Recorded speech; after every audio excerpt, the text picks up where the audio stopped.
Scarlet hair and ruby lips, sparks fly from her fingertips. Shadow babies in the night, she's a red crusader for the Lord of Light. Ooh, a chairwoman, shadow. Hello, and welcome to Vassals of Kingsgrave, the great linear Song of Ice and Fire reread. This episode could potentially contain spoilers from any events of George R. R. Martin's published series, including the TWOW preview chapters. But we will warn you when those come up, and it won't contain any show spoilers. Today I am joined by James. Hello, QueenJames on the forums. Matt. Hey, Blue Armor on the forums. Adam. Hey, drownedsnow on the forums. And Gaiden, I don't know your real name. This is Kevin, also known as Gaiden on the forums. That's right. I always forget. I'm sorry. It's fine. I'm hardly ever here, so... Just come out whenever you want to. It's fine. I'm Casey, Blue-Eyed Queen on the forums, and hopefully we'll be joined by Hannah as well, because we're going to be talking about some shadow babies, potentially. In the last episode, we ended with Davos being sent to Skagos in Davos 4 in Dance on April 16th. This episode will cover Melisandre 1 from Dance, Brienne 6 from Feast, and then we'll go back to Dance with the Lost Lord / Jon Connington chapter from Dance. These chapters take place between April 18th and 24th in the year 300. And I believe... Who has the Mel chapter? That's me. All right, go for it. All right, let's introduce our next Bachelorette contestant. Originally from Lot 7, we have Melanie. Nowadays, she's the Great Red Priestess, Melisandre of Asha. She's anywhere between 30 and 130 years old. Enjoys bonfires on the beach, always has to sleep with a nightlight, and can see the entire future of your relationship by staring into a fire. She will give you the best night of your life if you're willing to part with just a teensy-weensy bit of your soul. But trust me, gentlemen, it's worth it. She will make you feel like the reincarnation of Caesar himself. The only downside is that she may be unknowingly working for the devil. And sorry, that's all the parody I have for you today. That was excellent. Like, I was going back and forth with trying to do basically writing an SNL sketch with trying to do the worst Jeopardy contestant, because she always, gets shit wrong, or the Bachelorette stuff. But it would be too much if I tried to continue and play two characters at the same time. Anyway, kind of what I like about this chapter is getting inside Mel's head, and and for me it really emphasizes both that she actually is fighting on the right side, at least in her mind, but her just lack of knowledge and naivete in a little ways means that she might be unwittingly kind of working for the wrong side. So I'm curious to see where that lands in the future. But it's funny here at the beginning of the chapter, there's the line, many a priest and priestess before her had been brought down by false visions.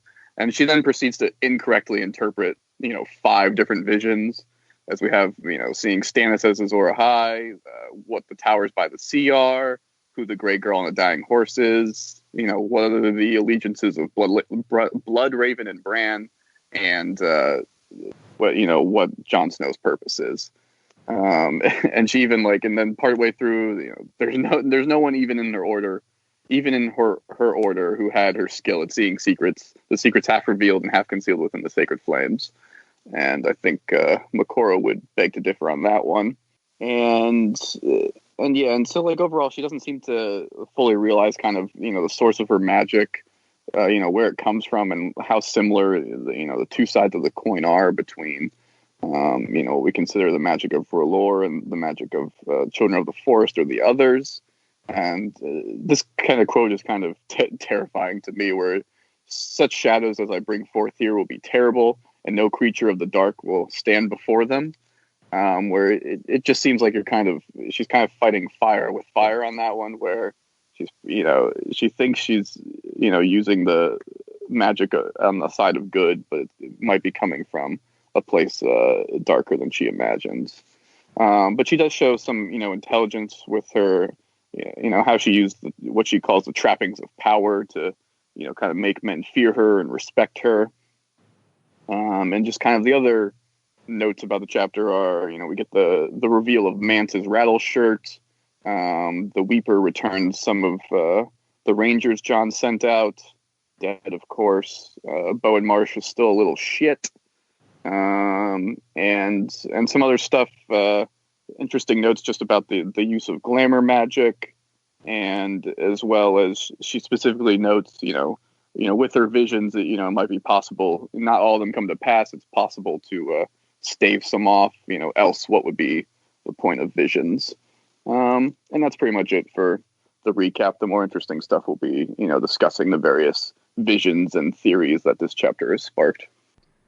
Yeah, definitely. I guess my first point of thought with this is, generally speaking, with Mel's visions, and I know, Matt, that you kind of already gone into this. It seems like some of Mel's visions are wrong, or maybe she's just interpreting them wrong. Do we think that she's... I mean, we all think that she's definitely seeing visions here, right? And she's not just, like, pretending to see them, as we may have thought previously. Like, is she actually seeing visions? Is she not really seeing anything at all? Yeah, no, I would agree that she's definitely seeing them, and that she's, seeing real visions, and not like basically what she says in this, not seeing only what she wants to see. She's just terrible at interpreting them. She's also lied before about what the visions meant with the leeches thing. So she saw that the kings were dying, but then she sort of tricked Stannis into believing that the leech trick would work based off of those visions. So it's not out of the realm that she would lie about not the visions, but what the intent is. I guess this chapter now kind of confirms that she's actually having visions and she's not a fraud, but her interpretation of the visions is definitely up for question. So my thought is, like, in this chapter, she kind of seems to be questioning, like, why she's not seeing Stannis as much, why she's seeing Jon Snow a bunch, and we have that infamous line, and I don't have my book open to the line, but... I look for visions of Azor Ahai, and all I see is snow. Yeah, I pray for a glimpse of Azor Ahai, and R'hllor only shows me snow. Or shows me only snow. And I wonder if we'll eventually get her, like, finally realizing that... I mean, I think that Jon is like the quote-unquote Azor Ahai, because he will be, reborn at some point. I don't know how you guys feel. Right, no, it's the one that she sees. I think it's just whether or not that mantle will apply to more than one person, in a similar way Wheel of Time did with the Tavrine. Yeah, I struggle with if it's going to be him or Jon or Daenerys in the end.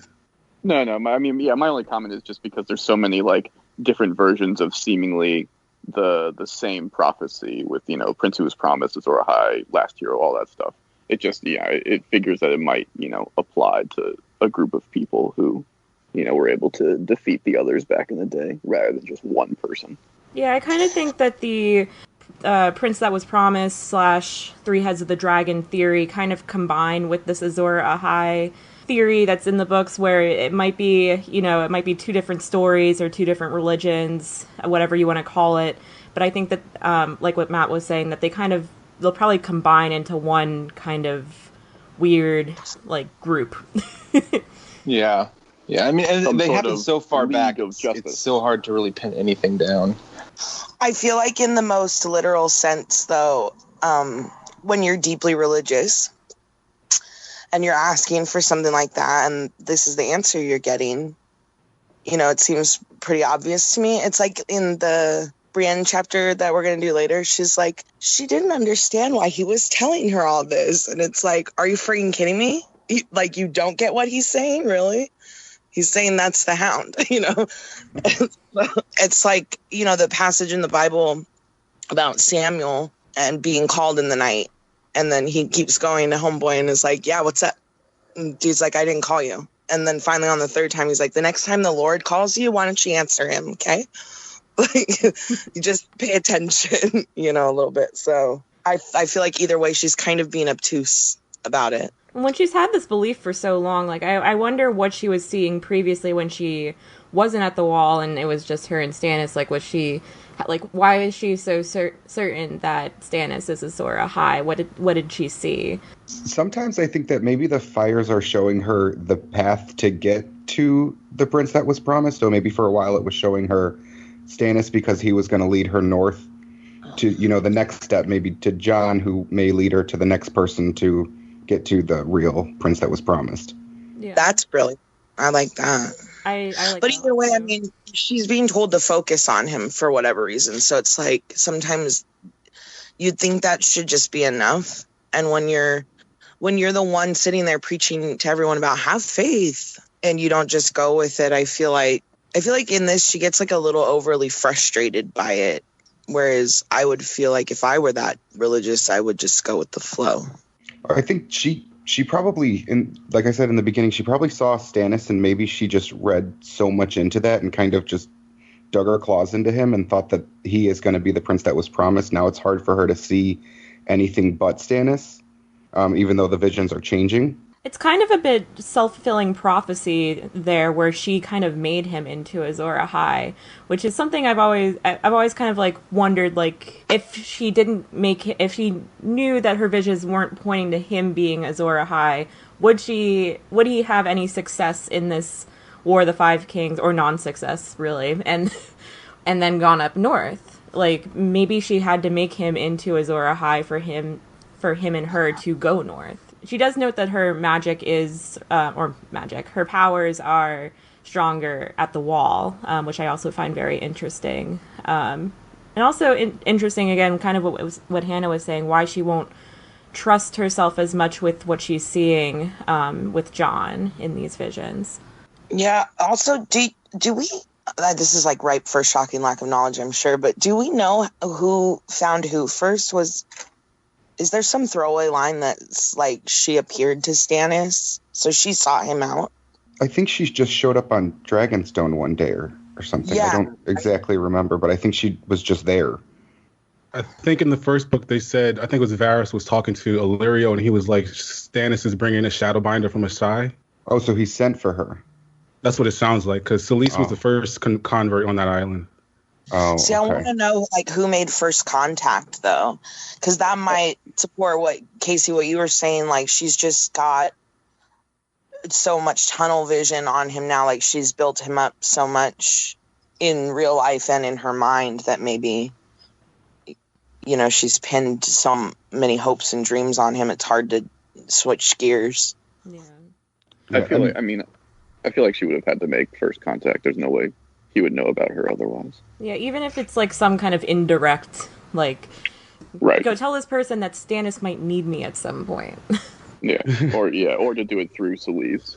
But it's so frustrating because if she truly believes that the Long Night is coming again and the Great Other is going to attack and so on and so forth, why would you lie to yourself? Why would you give Stannis a fake sword and point him in the wrong direction every single time if you think the end of the world is coming?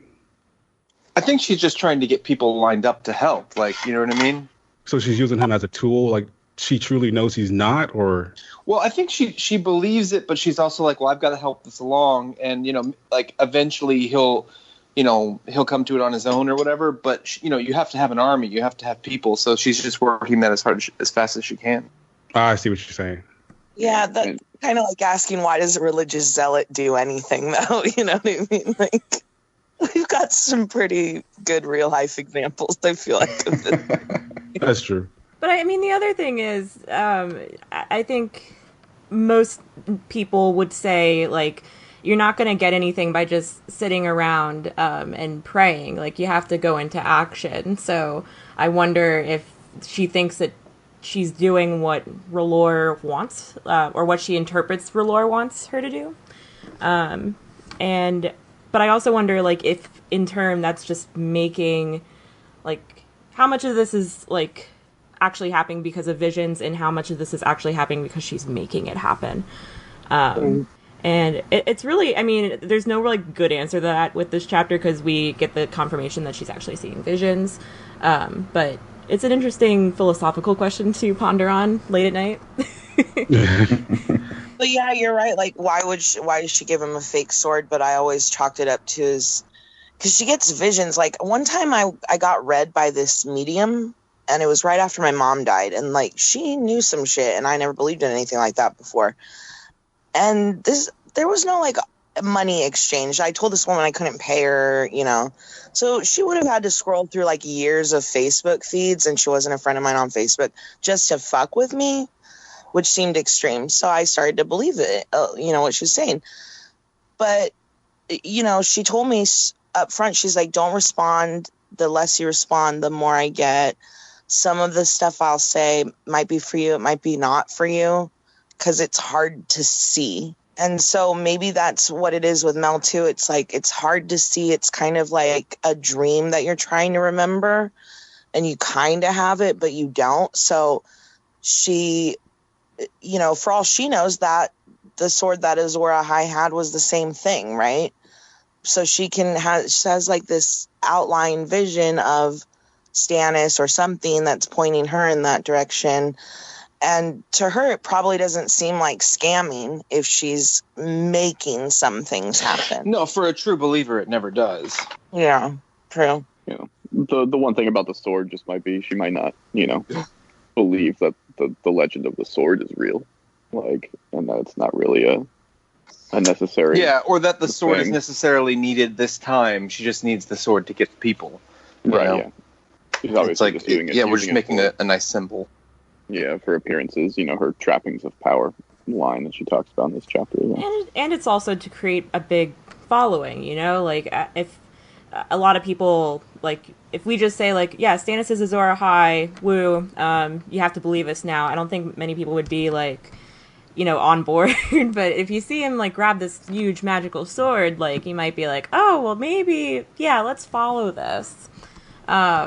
So I think that was necessary for Stannis to, you know, become where he is now. But, you know, it's probably, I wonder how much she buys into, like, the actual, like how much of that sword part is true.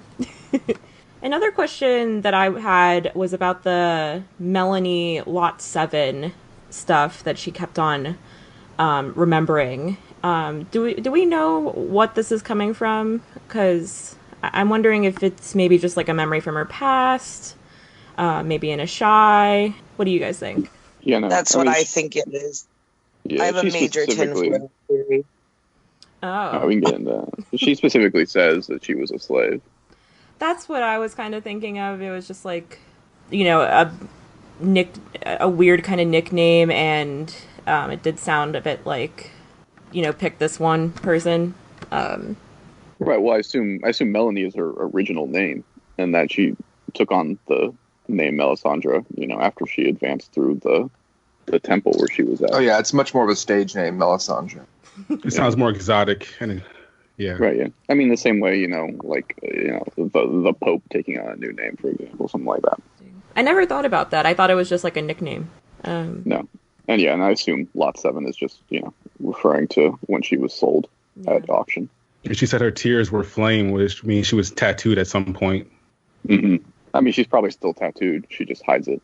Yeah. True. With a glamour. So Hannah, what's your theory now that we've busted it?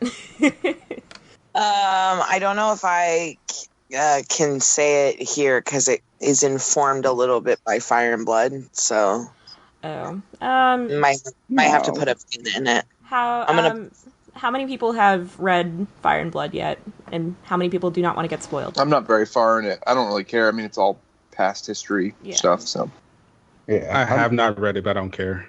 So do you want me to say it? Go for it. Sure, yeah. I'll put like or I'll just do this now. I mean, If you don't want to be it's kind spoiled of- by Fire and Blood, please stop listening right now. You know, skip forward like a minute or two. Yeah. skip ahead. I mean, it's major tinfoil. I mean, it's way up in the stratosphere of tinfoil, but What if Melisandre is actually the chick that stole the 3 dragon eggs and sailed past the Lonely Light? Because he has some throwaway, Septon Barth has some throwaway line about, like, some other dude was in Valyria or Asshai and was like, oh, that's her ship. I know that ship anywhere. And she's from Asshai, and she already changed her name once. And we know that Mel is, like, super old. We don't know how old. Right. So, yeah, well, I guess, yeah, the one thing would be, where would she get the name Melanie from, and why would she? I don't know. It seems like that her remembering herself as Melanie in this, well, I guess it'd be a name being called out at auction. So I guess, yeah, it could have been the name she gave because she didn't want anyone to know. All right, that's fair. Because she did change her name once, you know what I mean? Like, she could have done it again. She also could have not remembered. Like, there's another line about somebody who went out traveling and, like, he came back all fucked up, you know, from trying to go out to sea like that. Yeah, no, and yeah, it was Corlys who saw her ship in Asshai. But yeah, I guess the only other thing with that is that, like, yeah, no, I believe that Mel is pretty old. However, I don't think she's as old as Bloodraven, and so I would put her age. I wouldn't say she's older than 120, 130, and she's probably closer to 90, 100 in my mind.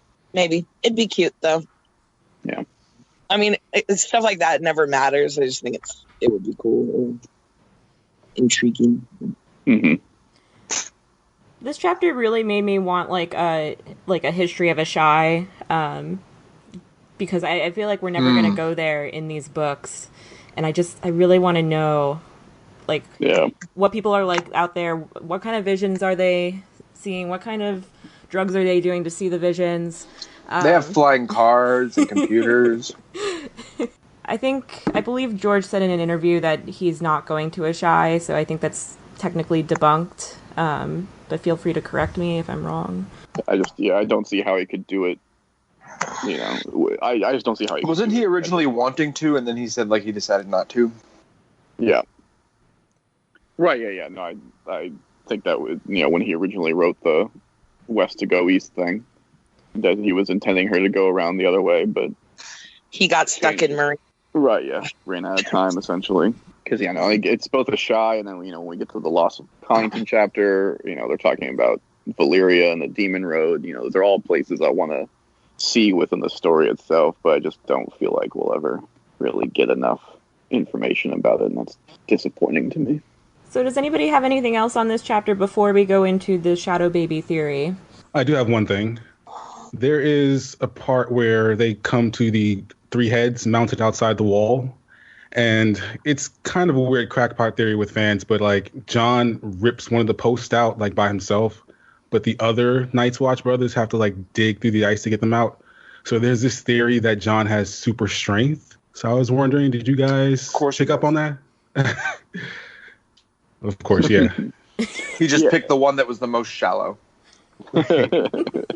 Well, because the only thing that I think about that is he, like, got his ass kicked by the Lord of Bones a couple chapters ago. So was that just to hide his strength, or? Yeah, it's all part of the game. He had satin, like, pre-loosen it for him so he'd look super badass. You never know if he's going to be an agent of the Great Other, and you can't tip your hand before the final battle. I mean, obviously. Exactly. Obviously.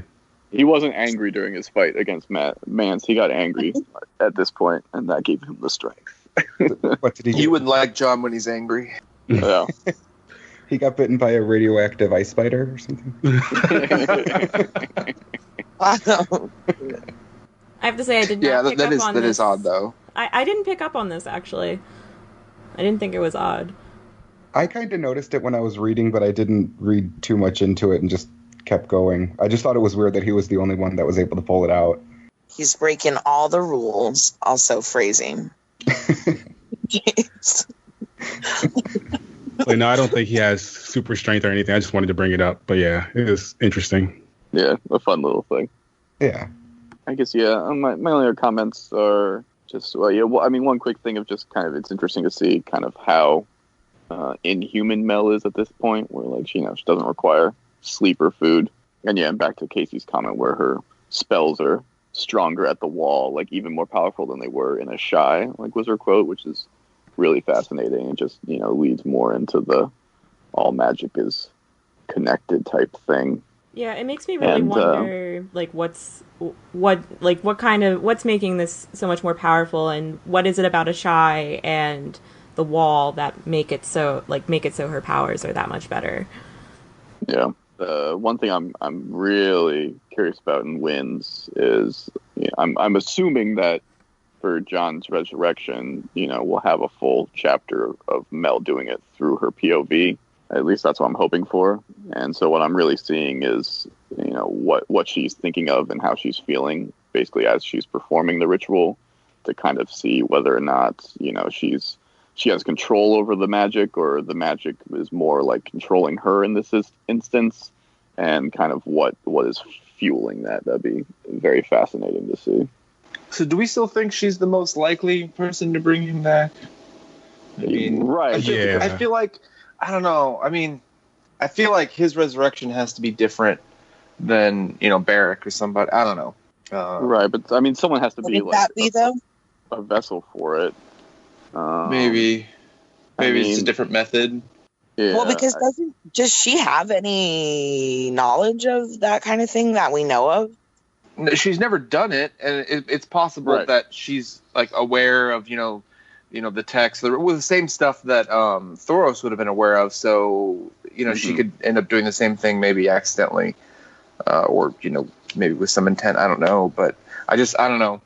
I would hope that's not the way he gets revived. But so my theory on it is to like when Beric gets revived, he always kind of loses part of himself, is what they were saying. So I was thinking maybe because Jon is a warg, he, warged into Ghost, and then they may bring his body back, and then he'll warg back into his body without losing part of himself or his humanity.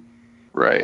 Maybe. So that was the only thing that I would think would differ from Beric's resurrection to Jon's. That would make Jon's a little bit more significant. Right. Yeah. The main thing with that is preserving his mind and just giving him time.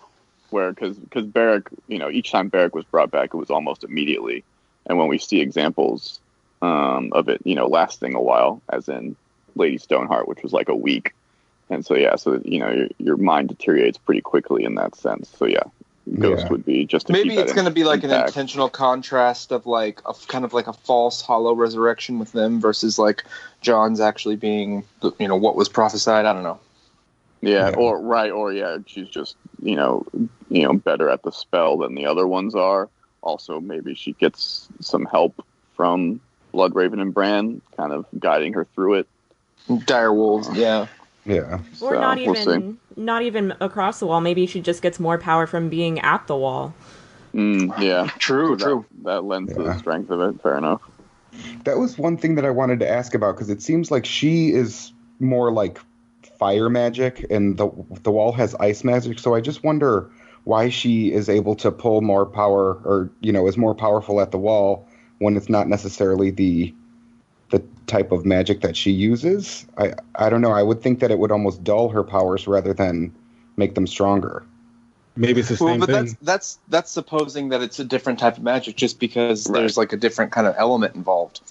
I think that the point is that it's like all magic seems to be enhanced, right? Like her glamours, all that are easier to do. So maybe, you have all these different religions, and like the Red Priests seem to have more of a connection to actual magic, but my theory is that it's all kind of one magical source, whatever that is. Yeah. Mm-hmm. It's almost like two sides of the same coin. Mm-hmm. I think that another interesting thing is if the wall heightens her magic, she talks about how the glamour with Mance, she's like, they had no idea what it cost her to do that, because that's one of the first things she learned is to make it seem easy. That's right. I wonder if she's taking like time off of her life or something. Or could she have even done that if she weren't at the wall? Or like what price would she have had to pay to do something like that without being enhanced by the wall?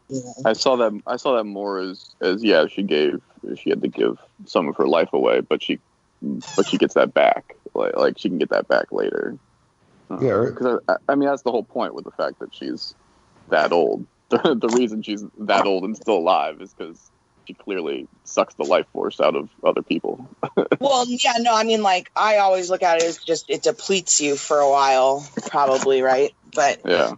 my point was, like, if she's being helped by the presence of the other spells that are that are in place at the wall, they're making her stronger.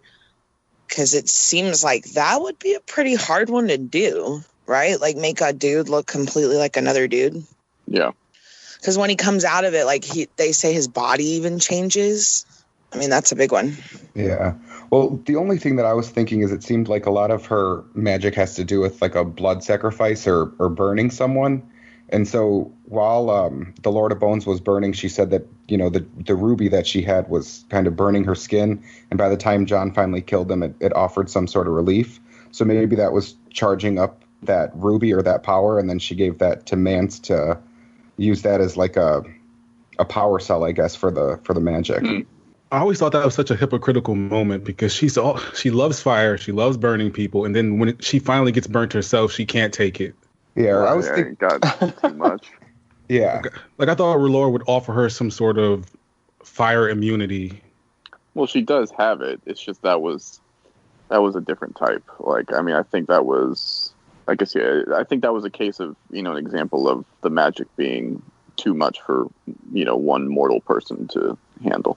Yeah, I read it more as like kind of how when you're warging, you feel like your feelings and whatever you're warging in's feelings. So he's kind of like enthralled by her and her ruby. Mm-hmm. And because of that connection, she's not being burned by the fire, but she's feeling it burning him. I see. I don't know. It just makes me interested to see what she might think of Daenerys and what she did the night she burnt Khal Drogo. Oh, that's impressive. I thought I could take fire. No, you can take fire. Yeah. I'm immune to fire. Fire can't touch me. Nothing can touch me. I'm immune to sickness. So it's just my thing. Well, and in the slave pit too, right? Because she gets burned again then. Yeah. Well, it's not like a contact burn, right? It's not like direct flames. It's just like I think she still feels that too. I think Like that when you would open the she oven. actually gets burnt from. Yeah, Yeah, like but that's dragon flame, so it's got to be a lot hotter than that funeral pyre, regardless. Dragon flames is magic. That's cheating. Well, I think the point of the fire thing was that it was magic that was kind of protecting her, whereas like otherwise she has to get burnt. Yeah, I mean, I think it's been made clear that it was like a one time. I think even George has said that it's like a one time thing because of the magic. Any more thoughts about maybe Mance? He's alive. Surprise. Yeah, thank God. Would you trust him if he was like, okay, I know exactly what I'm going to do. I'm going to need 3 chicks. And I'm like, I would not have trusted that at all. Yeah, I just need 3 of your best girls. Obviously, he has the ruby, the ruby to keep him in check. I guess I would have trusted if he made a promise. Well, he did kind of owe a life debt in this scenario, and I would trust his honor on that one. Jon is in a really hard place with this though, because like his best option is to get rid of him somehow, right? Because Rattleshirt, just the normal Rattleshirt wasn't really good to have around, and then having this Rattleshirt that's actually Mance is dangerous, having him at the wall anyway. So I think his only options are like you kill him, or sure, let's see if he can do something. Melisandre kind of propped this on him, but I don't think one of his options is like, well, we're going to expose this and, kill him for real. And because that would really freak people out, and it would show how much, power Melisandre has and how this all went on under his nose. And yeah, I guess. Did anyone else have a facepalm moment when they were talking about the only thing that they have on Mance is his child that's at the wall? And I was like, oh, fuck. Jon's dumbass sent that child away. And we know that already, right? By this time. Yeah, Mance doesn't know that though. No. But in the chronological order, I mean like in the published order, we know that already. Yeah. Yeah, 'cause that was a feast that Sam found that out. Yeah. Yeah, it was one of the first. And then in Dance, we actually see like his conversation with Jon. Yeah. Which was like forever ago. I did have one question about Mel when she's like checking her robes for her powders, and she starts saying like one to make the smoke do this, one to make the smoke do that. So that's just like different colored phosphorus, probably, like in fireworks, right? Mhm. Then she's like, Yeah. one to make people lust and one to make people do this. And I was like, do you think that's like And one to scopolamine? make the smoke smell pretty. That's got to be like scopolamine, right? You blow it in somebody's face and they're basically like a zombie to you. You know the drug I'm talking about? Nope. No. I mean, I've heard. I don't know about that application. Yeah, it's like a Haitian voodoo drug. Mm. Like people, they say like gang bangers in like Port-au-Prince will blow it in people's faces and get them to commit crimes for them and stuff. I'm gonna look into this. Writing a note down. Call a Bushmaster, man. Yeah, I mean, they I say could use someone to like rob a bank and bring me the money. I'm cool with that. Well, yeah, I mean, they get people to like smuggle stuff for them and things. Like if you want to kidnap somebody, you can get them So to that go. guy that was arrested with 3 syringes of drugs in his butt but said they weren't his, maybe he really didn't think they were his. Maybe, Yeah. maybe. It's not mine, 'Cause officer. apparently, How'd it that get just makes you. It puts you in like a highly impressionable, willing state. Right, but so does heroin.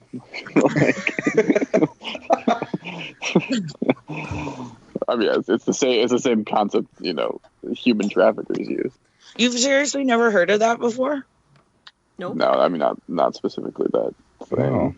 Yeah, it's like Anyway. wild, man. It's crazy, and it's a powder, and literally that's how you can deliver it is just blowing some of it in somebody's face. That seems dangerous. It seems like it would get in your face too. Yeah. I don't know. I feel like I need to do some I more mean, research on this. yeah. You see Yeah. that you see in movies where like the voodoo man blows powder in someone's face and they go crazy. Maybe that's sort of what it's referencing. But yeah, that seems risky. What if the wind was blowing the other direction? Yeah. Suddenly, like, you're both fucked up, and you're like, I was going to get him to do stuff, and then we both ended up, like, 100 miles away. I don't know what happened. Yeah, I could think of something else to blow to make people do what I want. Ooh. And on that note... And on that note, let's move on. And on that note, let's talk about shadow babies. Yeah, Thomas's theory. Let's go. It says it's also used as a transdermal motion sickness when recovering from anesthesia and surgery. Scopolamine-based transdermal system. Yeah. We use scopolamine patches in surgery, but I'd never heard of someone blowing it in someone's face. But anyway, so what is this shadow baby theory? What is this? So this was actually, Thomas's? Yeah, this is from like 2013, the thread, 2012, I'm sorry. So how many years ago now? 7? Yeah, 7 years ago. So basically, this is going off of one of the first few paragraphs in the chapter. And the quote goes, so in A Dance with Dragons, this quote, read by Melisandre, blood trickled down her thigh, black and smoking. The fire was inside her, an agony, an ecstasy, filling her, searing her, transforming her. Shimmers of heat traced patterns on her skin, insistent as a lover's hand. So this also sounds really similar to what happened in A Clash of Kings. And the line is, blood ran down her thighs, black as ink. Her cry may have been of agony or ecstasy or both. And that's from the Davos chapter. And so it's interesting, basically, what Thomas says. It said it's interesting that these two lines are very, like, almost the same, pretty much, in both these instances. And it makes you wonder is there a shadow baby being born right now? And if so, what is the purpose of the shadow baby? Well, it's always good to have a shadow baby available when you need one. Keep one That's a good round question. in the chamber. It's like the Kaku demons or whatever, the magicians that they keep inside themselves just in case. It's like if I'm in a pinch, I'll release this shadow baby. Obviously. So if we believe Who would be the target of that? Right, that's the main thing. It's like, right. I guess, yeah, it's just, right. It would be who's the target just because, it doesn't seem like something that she could hold on to indefinitely. So how long did it take for the other shadow babies to kill? Like, Renly was pretty quick. I think they were both instantaneous. Yeah. But we have no idea how long the gestation period was. Yeah, we do. Don't we? I don't think so in the books. In the book, it was very vague. You know, like they wanted to leave like Stannis' involvement and all that less explicit. Like in the show, they're like, you know, writhing, and Davos just like, you know, immediately takes her out there and whoa. Well, so, yeah, I mean, the assumption, the assumption could be that it was a very short amount of time, but that doesn't necessarily mean that it has to be a very short amount of time. Yeah, and part of what Thomas was saying was that, you know, he doesn't believe that, you know, Stannis knows, you know, what he's done essentially, and that basically like Mel, I don't know, like hypnotizes him and other people, which I just don't like as a general concept of hypnosis, but, you know, an interesting thing to think about. I mean, I don't like the general concept of like Mel sleeping with people who don't know that they're sleeping with her. Yeah.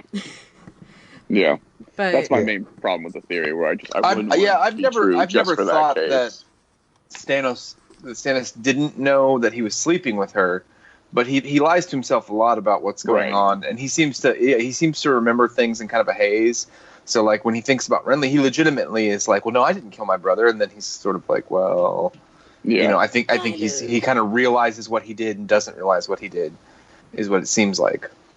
Yeah, and I like that aspect of his character, that he just, you know, mentally blocks things out.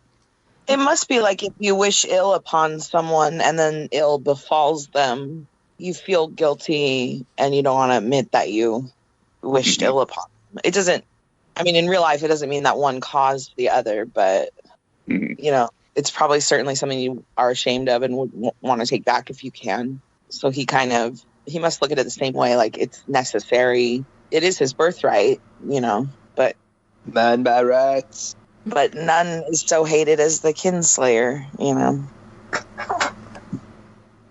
So that's kind of like my main thought about the theory, where, you know, he brings up a good amount of evidence and good points. I just wouldn't like the aspect of someone, you know, producing the shadow baby unknowingly. And so then it's just like, so, you know, if they do know what's happening, who is it? And so like, and he's suggesting Jon, and so that would also mean that, you know, Jon is repressing the memory, and that's another thing I can't stand, where if we, you know, we have a POV, you know, that knows some, you know, important information, but in order to keep it, you know, to maintain a surprise, the author creates some sort of convenient, like, oh, he's blocking out the memory, and in order to hide it from the reader. So I wouldn't like that either. Yeah, the only one it would make sense with is Mance, because we wouldn't know, really. Right, exactly. Yeah, exactly. Does it require a male, do you think? Like, does it have to be a male? How does magical... a seed, yeah.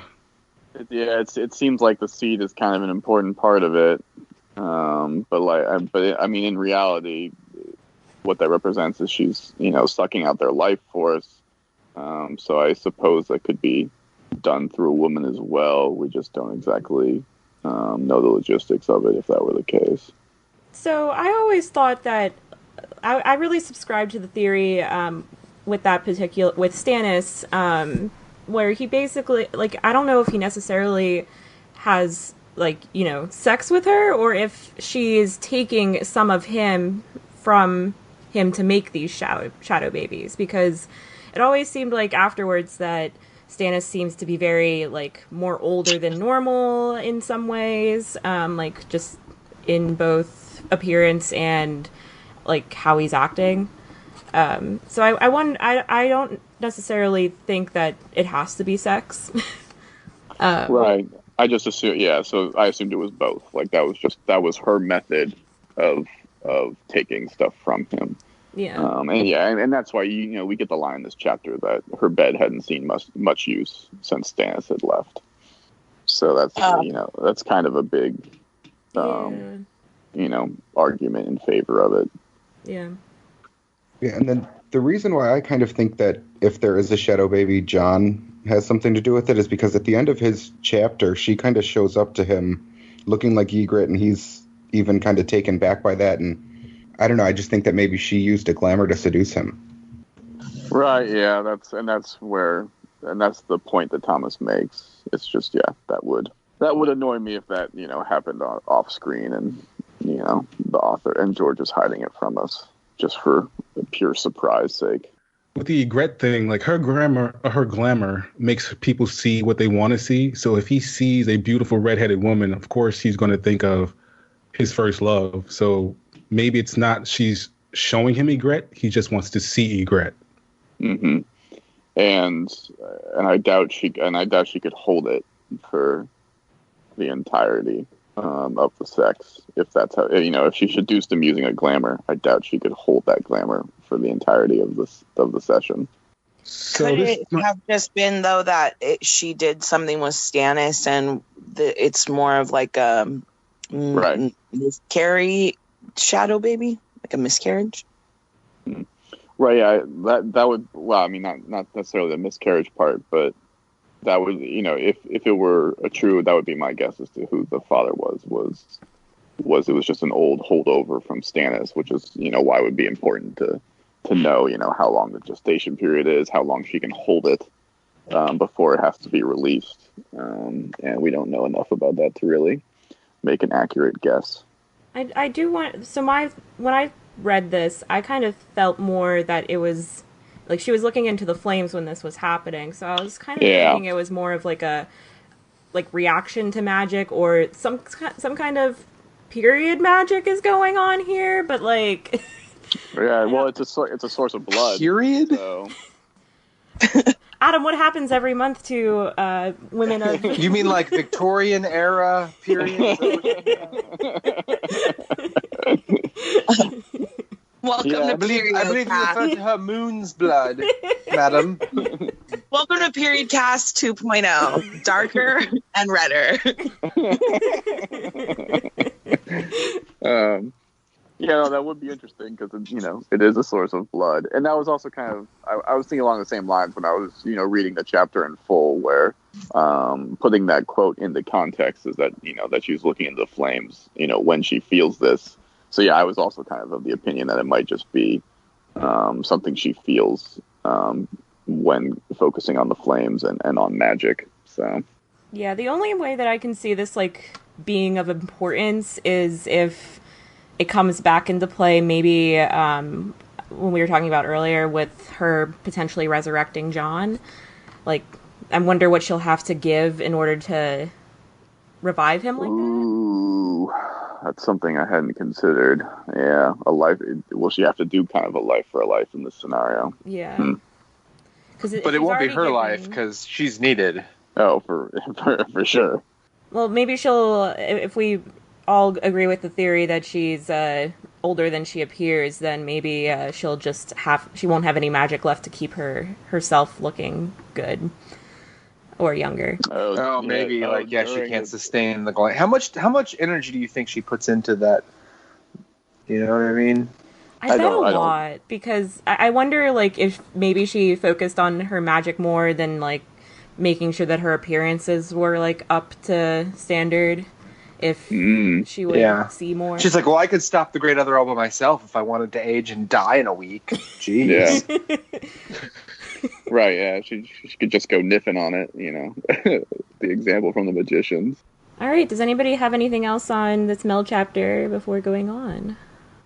No, I think an hour on our first chapter is probably... I figure the other chapters won't be as... Yeah, they're not going to be as long. This was clearly the most important chapter of the section. Although the Jon Connington one is good too. Yeah, for some people. So after Melisandre won in dance, we jump to Feast for Crows to Brienne 6, and this takes place on 420. It does. So I think Kevin / Gaiden, I think you have this chapter. Yes, I do. Okay, so in this chapter, Brienne and company arrive at the Quiet Isle. We learn from Septon Marybald the scepter gets its name from the vow of silence the brothers must take when they join up. To reach the Sceptry itself, one must travel across a crooked underwater path, which is very similar to the path that Bran and his company take to reach Queen's Crown. Sept and Narbert is there to greet them when they arrive. Some proctors are allowed to speak one day out of the 7, and today is Narbert's turn. Narbert takes the company on a guided tour. En route to the quarters, they come upon the stables where several brothers are struggling to deal with a hell horse by the name of Driftwood. We are told Driftwood the horse washed up one day, as Driftwood is wont to do on the Quiet Isle, and the brothers have been trying to tame him ever since. An attempt to saddle him left someone with a broken leg, and when someone tried to geld him, Driftwood bit off his ear. Moving on, they pass by brothers doing routine chores. Higher up, they come to a lich yard. Brienne notices a man digging a grave who is bigger than she is. She knows from his movement that he must be lame. The brother tosses some sand or dirt over his shoulder, and Narbert chides him for almost hitting Septon Maribald. Dog goes to sniff the gravedigger, and the huge novice stops what he's doing to give the curious hound a pat on the head. We get some world building here, and Narbert tells the company about the Sceptry's Arbor, and no one cares. We are told about the Hermit's Hold, which to Sir Hal's astonishment is a cave with a door on it. Narbert takes them inside where we get some cool imagery. The furniture here is made of driftwood, polished till it's golden. It's some really good setting here. Finally, we are greeted with the elder brother. He looks like a warrior more than he does a pious man. Elder brother tells the company of the interesting things that wash up on the shore. There are some silver cups, iron pots, and even rubies. The Battle of the Trident was fought far away from here, but 6 of Rhaegar's rubies have washed up on the shore. The brothers have been waiting for the 7th one ever since. We are then told of the devastation of salt pans. We go into a lot of unnecessary detail about what happened here because this is a Song of Ice and Fire. So, of course, we must hear about a woman getting raped 100 times and her breasts were bitten off. Elder brother leads the group to the dining hall for a meal. Afterward, Pod and Sir Hal are sent off while Elder brother and Brienne have a private discussion. We learn of the outlaws and salt pans and why they destroyed the village. They were looking for a ship out of Westeros, and when they found that there were no ships to be taken, they took out their rage and desperation on the townspeople. Elder brother wants to know why Brienne is going there. She tells him she was looking for a maid of 3 and 10. Elder brother is no fool, and he knows that she's looking for Sansa Stark. We learned of the truth of what happened to the Stark sisters here. The Hound did not have Sansa. In truth, he had Arya, and Elder brother fears that Arya might have been in salt pans when the town was ravaged. Brienne refuses to believe that this happened. She's come too far. She's failed too many times for this to be true. She learns the Hound is dead. Like Eddard Stark told Catelyn that Jon is of his blood, instead of saying outright that his son, Elder brother uses some twisty word speech to tell Brienne that the Hound is at rest and that she should have stopped searching for him. He buried the Hound himself, and the person wearing the Hound's head helmet is some other outlaw. And now we come to what I like to call the Broken Man Speech 2.0. Elder brother reveals he was a warrior once. He did some bad things in his youth, following in the footsteps of his older brothers. He was humbled in the Battle of the Trident, where he was maimed and left for dead. He woke up on the Quiet Isle, naked as his name day, and this was his chance for a new life. He urges Brienne to give up on her quest. Others will deal with the outlaws. She should think of her father and go home. Brienne breaks down at this. Like Sam at the end of his epilogue, all of the hurt pours out of her. She's like, man, I've seen a lot of shit. I've lost so much. She has to find Sansa. She has to find Sansa or die trying. Very nice. So, get a lot of information here, and the Quiet Isle. And that very unnecessary, I also felt like the salt pans. I was like, why are we talking about? It's too much. Yeah. You gotta, you know, it's the Quiet Isle. You gotta choose your words carefully, man. Don't waste them on uncomfortable shit like that. Like, we get it. Right. That happened everywhere. Like, how do you even know that much? Exactly. It's a big clue about who the person is wearing the helmet, or who's with him. But that's what I thought. Where it was meant to just emphasize that it was Rorge and Biter. Right. It would be my thought on it. You could have just said, there was some mild cannibalism going on over there. There's this one guy who was biting everything. All right. There we go. Welcome to Skagos. There's just some mild cannibalism involved. Jesus. Rumored cannibalism. And we get like another there's another like food porn section in here too, which is like just classic. Classic George. Yeah.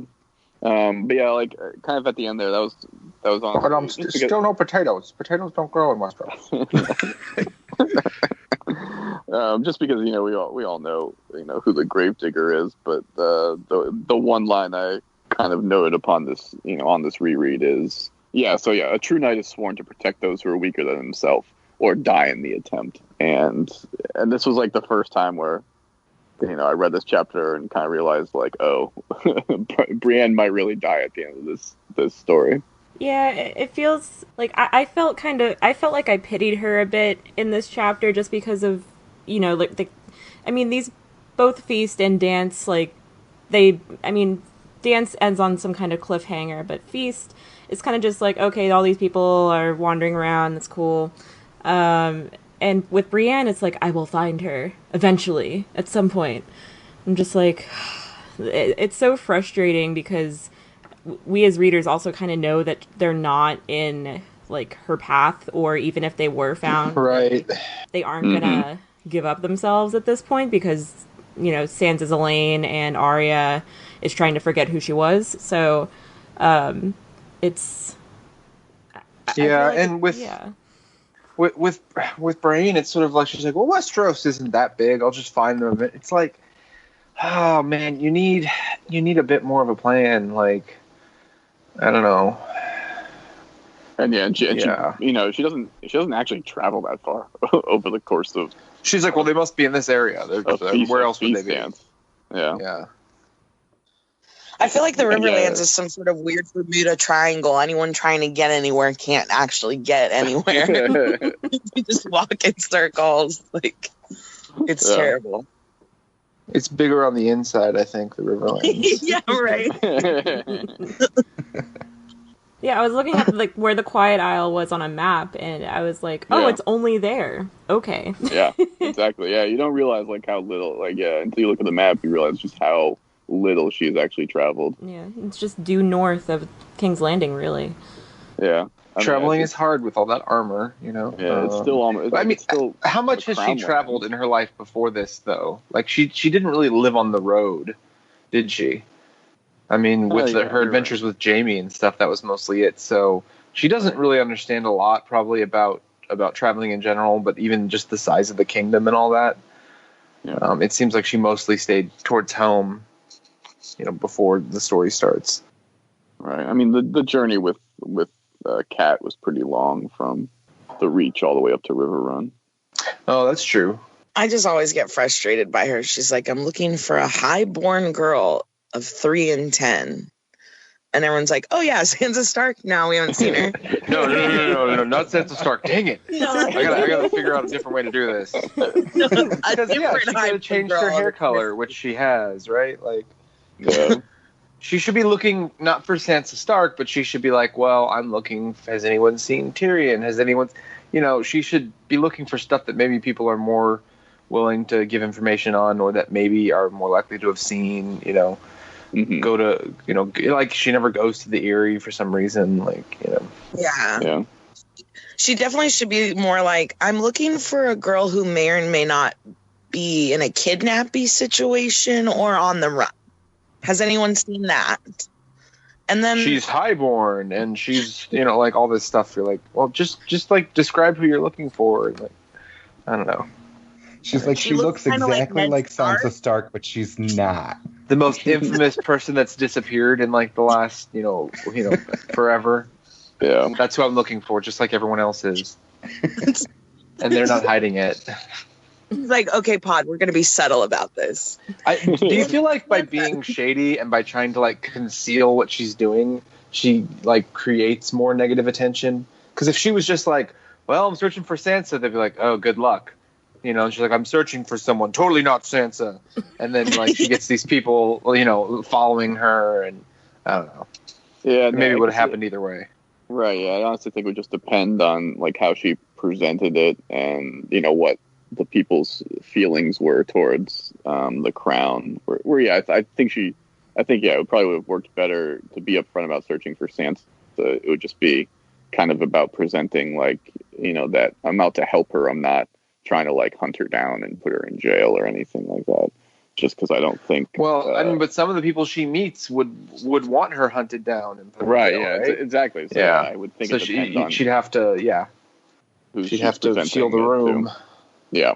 It's also interesting to me that she like says it so blatantly, as though like she thinks that Sansa and Arya would like, still be in like good enough care to know that they're a highborn, because as we know, like Arya was basically like being like a boy on his way to the Night's Watch, and Arya, I mean Sansa not as much, but I think it's kind of like it's interesting that she thinks that they're gonna be like just fine or whatever. They're gonna be going around like acting as a highborn maid. Like, yeah.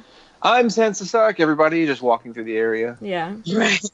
Well, yeah, like she never checks in a whorehouse or anything, and I feel like if you were hiding like that would probably be the first place I'd go. Well, I mean, they don't know if she's hiding or if she was, kidnapped, and I mean that's absolutely, like we saw what happened to Jane Poole. So, but either way, there's a lot of things she doesn't think of. That'd be more of a place to hide. Like in all seriousness, it's that honorability. Honor is naivety in George's world. Like she's just super naive. She's super honest, and she always expects other people to be honest, and is like surprised when they're not. She's like the epitome of like what knights should be, and in reality, and like in the books, like we see Jaime, we see all these other knights, and a lot of them aren't like knight TM or whatever you want to call it. Jaime or Brienne is being knight TM, and really it's just like, okay. I'm sorry, Casey. Is this TM thing something the kids are using? I know. Anyway,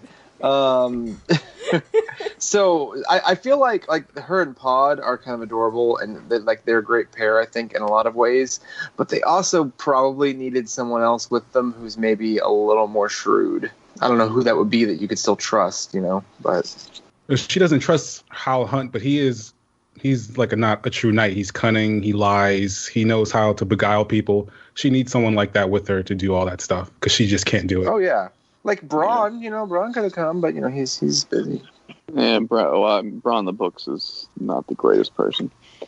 No, he's not. No, that's what I'm saying. He's not the greatest person, but he would prevent a lot of these mistakes. Is he on the show? Is there some distinction? He's certainly more. Certainly made him more likable. Yeah, on the show he's still more of kind of like a buddy, like in the books, and on the show he said it, but in the books he's lived it more. I think where he says that like, look, I'm just here for the highest bidder, like, and he truly follows his own self-interest. Yeah. In the show they're like, oh, you're gonna get a castle. They keep trying to pretend he's gonna get a castle. I think that in the books, Bronn would be smart enough to be like, yeah, this castle thing ain't happening. Just give me what you can, and I'm getting out of here. Yeah, in the show he's more comic relief than anything. Yeah, but yeah, I think Kyle Hunt is a decent companion for her, with bringing more shrewdness to it as well as being a fairly decent guy in terms of this world. I do feel like her asking for a highborn maid though with Sansa is probably a little apropos in the sense that Sansa's very ladylike, well-trained. It'd be hard for her to hide that. I mean, even Arya has trouble with it, like calling people my lord. There's like subtle giveaways where, okay, nobody of low birth would say that, Like it's hard to keep up 24 hours a day to completely hide your default settings, So I think that's show Arya. I wouldn't phrase it like highborn. I'd phrase it like I'm looking for a runaway daughter of a lesser lord.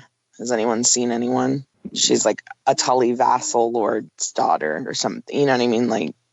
Mm-hmm. She could be more subtle about it, but I feel like Sansa wouldn't be wandering around in rags and like hunched.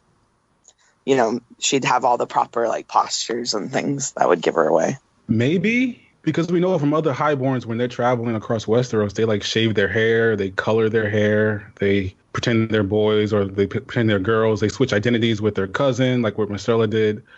So I don't think Brienne knows that's what happens when highborns travel during conflicts. Right, because she never had that. I mean, she didn't grow up as like kind of a highborn lady with like lady friends doing that sort of stuff anyway. Mm-hmm. Yeah. What about elder brother here? Like, you know, like we know they've taken in Sandor.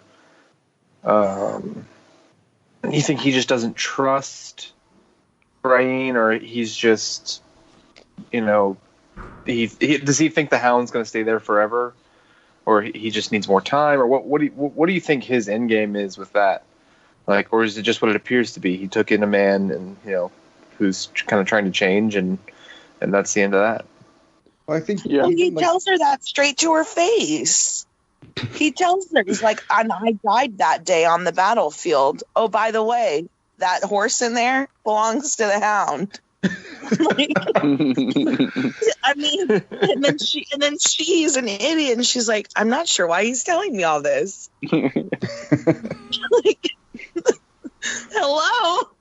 Well, I mean, it does seem like he's trying to tell her that to like throw her off, to be like, yeah, he's gone, don't worry about him, you know.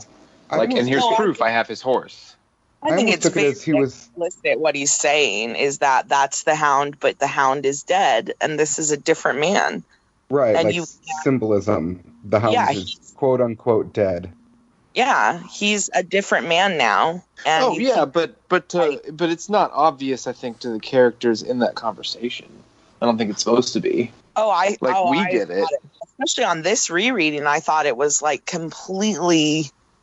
Why else would he bring it up? And then immediately he's like, by the way, that horse over there. You know what I mean? Like, why else is he telling her that? He had no reason to tell her that. I think he's screaming it to the audience more so than the character. Because I missed a lot of mysteries when I first read this, but when I read it the first time, I was like, yeah, that's the Hound. He's in there. Me too, yeah. Mm-hmm. I thought it was like supposed to be that way, but she's just a foolish. Like, don't get me wrong, I love her, but she's super naive. So yeah, I mean, back to the original question, I think that the elder brother is just trying to help Sandor, you know, get rid of his past life.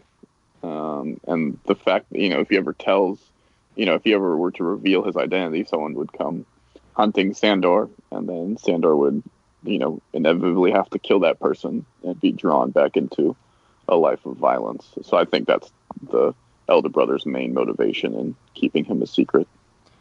Yeah, because he could just come out with it and be like, yeah, that's Sandor. But he's reborn or something like of that. But no, he really gives this like roundabout way of telling the reader basically that he might be reborn into something different than what we knew as Sandor.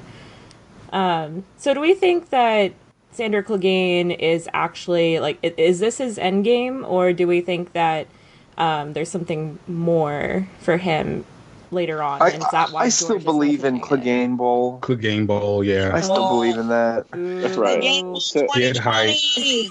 Yes. I don't know if it's necessarily going to be at the trial for Cersei. Yeah, it can't be the trial. That's it just doesn't seem like the time. Yeah, it doesn't seem like the timeline would fit with that. But I think that's going to be the end game, is a confrontation with his brother, his undead brother. He's the one to put him down. Yeah, that's kind of how I feel too. I don't see a point in this being his end game and it being lamplit so brightly by George. If not, you know what I mean? Like, what the hell would be the point? Well, we know that George sets things up for later and sometimes has to drop them. I don't think this is going to be one of those, just because it's a fairly, major character. And two, very significant characters, I think, will be involved. But and he said in an interview, like earlier in 2018, I think, at some con, somebody brought up the kiss that never was. There's that whole fan theory about that, how Sansa always remembers this kiss happening between them the night that he gave her his cloak, but it doesn't happen. And George at the con said, "Oh, that will mean something later. That'll pay off later." Yeah, but that could mean something to Sansa's, like, memory, not necessarily, like, Sandor coming back. But I think he's one of those favorite characters of George. The way he writes him, you know, he's got his own redemption arc. He's, you know, I don't know. an underdog. No, I was saying I just thought that was more so Sansa's plotline than like more of her being an unreliable narrator and everything in the Eyrie. Yeah.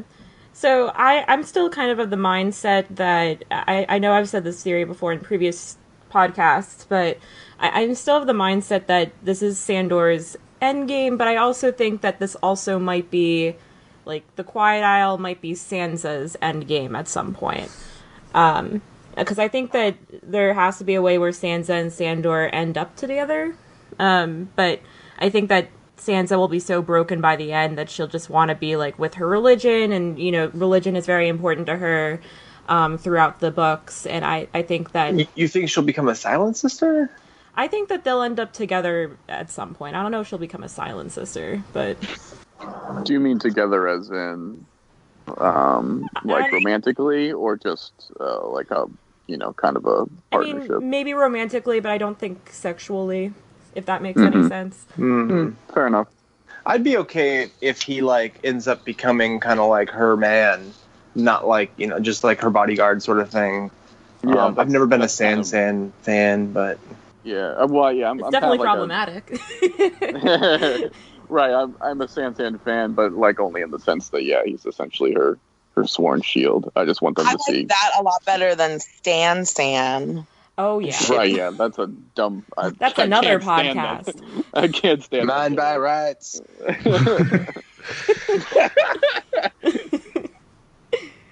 Ugh. Yeah, no, I feel like he'll be back. He'll be kicking ass and taking names before. Yeah, I would be disappointed if he wasn't, is essentially my thought on it, where, you know, I want to see him return just because I don't think his story's done, and, you know, he's a fun character. Do you think that Brienne is actually dead? Like, at the end of Dance, she's, like, hanging, right? No. There's no way. No, the last time we see her is Jaime. She appears on the road to Jaime. Right, yeah, there's that chapter where it's just like, hey, I heard you like cliffhangers, so I put a cliffhanger inside of your cliffhanger. Like, God, I fucking hate that chapter. But yeah, no, I don't think there's any way that they get killed off that early in Winds. Yeah, but we don't know, like, how she got down from being hung, though, right, is what I'm saying. Right, She said sword. Well, yeah, George has kind of said this, yeah. Oh, really? Because Lady Stoneheart says, like, what is it? It's like, you know, choose the sword or the noose or something like that. Right. And, like, she says a word, and we don't know what the word was. And George said, you know, he's like, I thought it was obvious. She says sword, you know. She'll take up the sword for Lady Stoneheart. Oh, okay. I had not heard that. Never mind. I was just thinking it'd be cool if he, like, busted in there and was like, I'll help you find Sansa.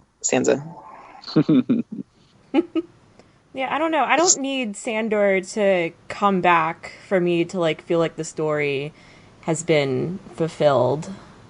But maybe he is on some kind of redemption arc. I don't know.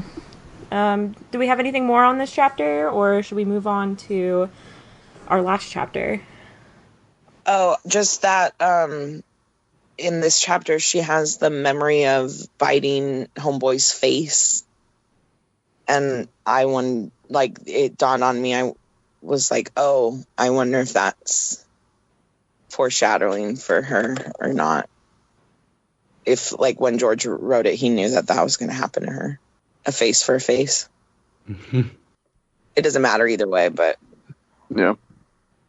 No, yeah, that's pretty much all I got. After that comes back to bite her in the face, you know. Yeah, no. The only thing is, I think this is like an example of, you know, a good Brienne chapter where it combines, you know, the travelogue and world building at the beginning with, you know, an important reveal and plot point at the end. Yeah, this one's actually like a interesting chapter, and it doesn't feel like a waste of space in the book like some other chapters do.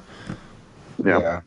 Yeah. And I love all do- her chapters though because they're so tense. I feel like when you read them, especially the first time, you don't know who the hell's going to come out of the woodwork next, and like they're creepy kind of. She seems very exposed and at risk. All right, so after Brienne's 6 and Feast, we go back to Dance to the Lost Lord chapter, which is Jon Connington 1, and it takes place on April 24th. Adam, do you have this chapter? Adam? Yep, I'm here. Sorry. Yeah, so Jon Connington, the Lost Lord. Let's see. So after Tyrion's disappearance from the company, they don't really believe the story that he ran away or that he was carried away. And Jon Connington wishes that he had killed Tyrion all along. Let's see. They arrive at the mercenary camp of the Golden Company, where he recalls that he used to serve there for a time after being exiled from Westeros. He thinks about how he might have become the leader at some point, possibly. Let's see. They're now led by a man named Homeless Harry Strickland, who is really good with kind of like running things, but Jon Connington does not view him as being brave or particularly useful in battle. He also thinks about, what got him expelled from Westeros with Robert's Rebellion and his defeat at the Battle of the Bells. And he's just kind of a bitter old Westerosi man, unfortunately. Well, he's not that old, I guess. But anyway, after presenting young Griff as Prince Aegon, son of the late prince, the highest-ranking members of the company, the officers, including Connington, voiced their lack of enthusiasm for the complicated situation. They had thought that they were waiting for Viserys, and they thought they were waiting for Daenerys, who doesn't seem to be wanting to come at all. And now they have a new Targaryen, and they're all kind of pissed off. They're breaking their contract, and they are thinking about breaking their contract again to head towards Westeros with him. Yeah, it's just this chapter is basically a just shows that like no one in the books is really happy with what's going on with Daenerys' plot as well. Nice. I think that they decide to go with young Griff Aegon, which is probably a mistake. You said a mistake? It's probably a mistake them going to well, Westeros if he if he loses, I think strategically it's the right choice, right? Especially for Aegon to kind of just help convince Dany to form an alliance with him, just because if he had given the skepticism around who he actually is, if he's real or not, I think it's going to come down to, in the end, him having to prove himself by claiming a dragon. And so it's just going to be up to whether or not he gets burned alive or not. And I think that with taking Westeros, he has other bargaining chips on the table where he can delay that inevitable scenario. Yeah, I think claiming a dragon, like Dany hasn't even really claimed a dragon at this point yet, right? Like, she's lost control of them, but... Right. Well, yeah. She has control enough over Drogon at this point, at the end of the book. Yeah, at the end of the book. But right here, she's basically besieged and stuck. Like, that was the last reread, right? Because, if she had control over at least one dragon, she could get out of it pretty easily, but she doesn't. So... I think the only reason I'm not giving too much this time around is because I kind of felt this chapter was boring, because I just feel like I'm not I feel like I'm somewhat invested even in Brienne's chapters, but I'm not invested in this Aegon story as much. Mostly because I'm pretty sure this is not true Aegon. This is a lot of people refer to it as Fagon, and I wonder. It seems like Jon Connington is not aware that this is fake Aegon, which kind of makes me sad a little bit, because I don't think Jon Connington really deserves this after all this time. Right, yeah, but he's at least, as with many of the members in the Golden Company, they'd rather die in Westeros than being exiled on this foreign continent. Which was why I kind of think that whatever is going on with Fagon, he probably knows. And we've talked before, it's the true believer convinces themselves, So in his head, it doesn't seem like, he's not calling it out because, number one, we're not meant to know we're meant to think maybe this is, really Aegon or could be. But to him, I don't think it matters. To him, he just has to believe it either way. I mean, you think it's just Viserys and or not? What's his name? Varys, yeah, and Illyrio? And Illyrio, like, they're the only ones that know. That doesn't make sense to me, especially since he's, had this kid for so long.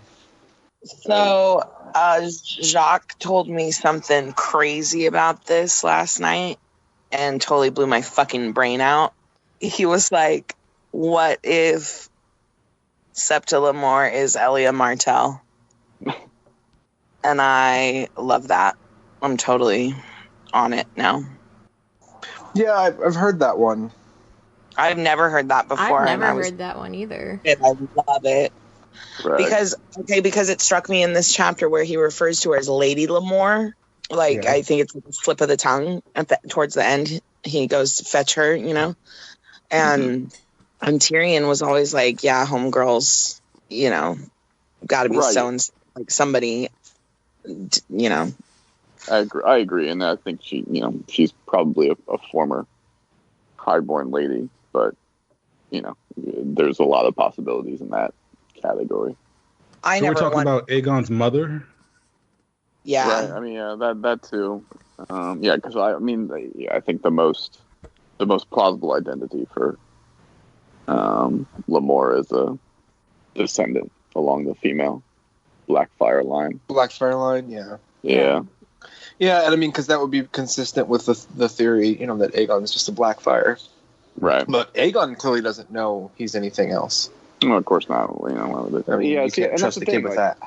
Right, and that's the thing. I think it is possible that Illyrio and Varys have, just been, purporting this lie the entire time, and that there's no reason to tell anyone else otherwise. But how could Lemore be Elia if we saw her dead? Right, yeah. So his deal with it is like they did a whole, like what's going on with Marcella right now. Mm-hmm. Yeah, I mean, it would involve a lot of, it would just involve more body switching, which, it's one body switch is implausible enough. So I don't know, it'd be tough. I like it. I think she's good for it. Would it involve like paying off the mountain? No. Like, we were talking, because that's what I brought up to him. And we were talking about how there's that bit where Varys comes to Tyrion in Shay's manse. And I mean, he's standing pretty close to him for a while and doesn't realize it's him until he reveals himself, like a murmur's trick that he learned in his former life to dress someone up and disguise them, like a really good makeup artist. Yeah, I guess the question for that would be like, if Gregor had ever met her before, had he been to court? I mean, I'm sure that he would have, but because once he's bashed her head in, it doesn't really, she's not going to be recognizable. Yeah, to me, just given his nature, I don't think he's like checking her identity before he does whatever the fuck he's going to do. I feel like anyone, when it's go time. No. Like if he, but I'm saying, if he doesn't really know her that well, hadn't seen her before, maybe had barely seen her, then he could just, this is the right room, she's wearing the right clothes, and go right. I could see that. Yeah. I doubt he lit a brazier to do what he did. You know what I mean? Like, if he did it at night, it could have been dark. And if she's protesting, saying, "No, I'm not even her," like, of course she would do that, right? Yeah, and he's not going to listen. So the thing is, with all the secret tunnels and all that, I mean, there's always the possibility that people got out. I mean, a lot of people had to know what was coming, but I don't know. I've heard that one before. Just I don't know how likely it is. Yeah. So poor Rhaenys is the only one that got killed that night? Right. If they were going to swap them out, they would, they would try to swap all of them. The whole out. family would leave. Yeah, I would feel. And then the other thing would be like, why haven't they been in contact with Doran this entire time? Like, if that were the case. We don't know that they haven't been, though. I mean, right, but you think he would have brought it up at some point, like during the Princess in the Tower or the Watcher. To whom though? He doesn't even. He just tells her he's got a plan. He doesn't even tell her like a fifth of what it is. Right, but it seems like eventually. Right, yeah, but it seems like by the time the Watcher rolls around, that everyone is pretty much aware of it at this point. So I feel like he would have brought it up at some point. Yeah, I think his plan was always to read Arianne in like completely. He just needed to wait to the right time. And she started doing stupid stuff, so then he had to kind of explain what was going on. But the less people that know, the easier it is to keep a secret, obviously. Yeah. Like, that's my problem with crackpot theories. They tend to create more questions than they answer. So you have to ask all of these questions for it to work. I don't know. I still like it. The simplest ones work the best. It's certainly a fun one. Yeah. I like them all. I have nothing else to fucking do. I don't have a book in my hand. Yeah. Right. I need these things. This is my bread and butter.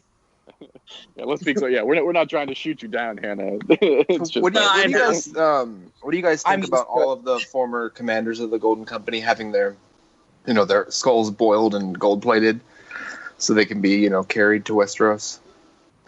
It's pretty metal. I like cool. They're all smiling. Yeah.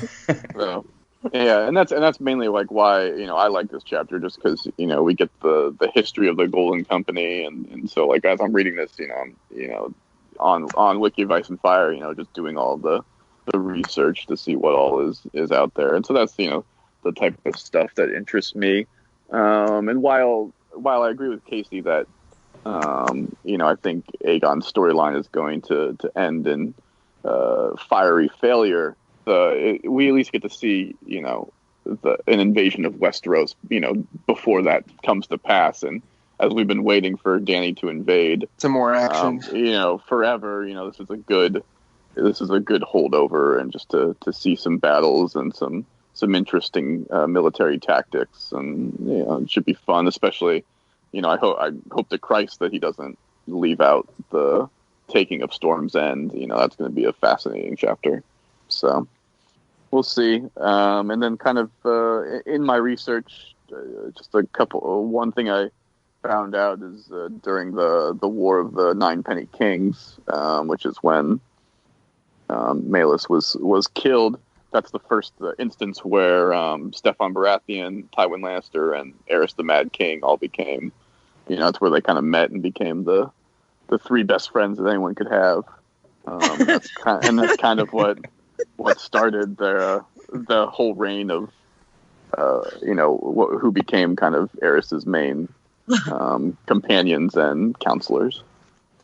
Yeah, I would really enjoy also, speaking of prequels, I really want a prequel of the Ninepenny Kings, because it seems like it's where all everybody becomes BFFs in that war, and it's where all these it stems out all these marriages within Westeros.